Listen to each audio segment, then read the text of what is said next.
Richard, you majored in history and political science at the University of Toronto. How did that lead into a career in photography? Yeah, I guess like any family, once you see what your father does for a living, I mean, you realize that that's a potential job, I suppose, let's put it that way. But we spent a lot of time sitting around the dinner table, and my dad would, be talking about his day, about the stories and so on. And it just seemed so fascinating to me. He met so many different people, he did so many different things. It was extremely interesting. So you realize that then is a potential vocation. And it sounded like a pretty good one. He was a writer, but I came at it from the photography standpoint. So I kind of fell in love with photography before I fell in love with journalism.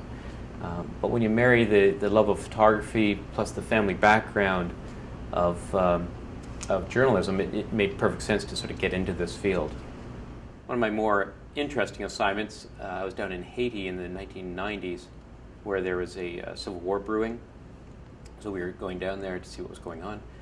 And at one point, the writer and myself and our fixer, we ended up in a part of Port-au-Prince called Cité Soleil, which was a hotbed of anti-government demonstrations.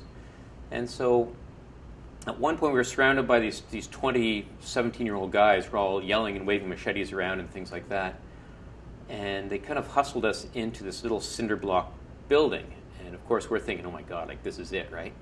So you start thinking, oh, what would James Bond do in this situation? Which is totally ridiculous, of course.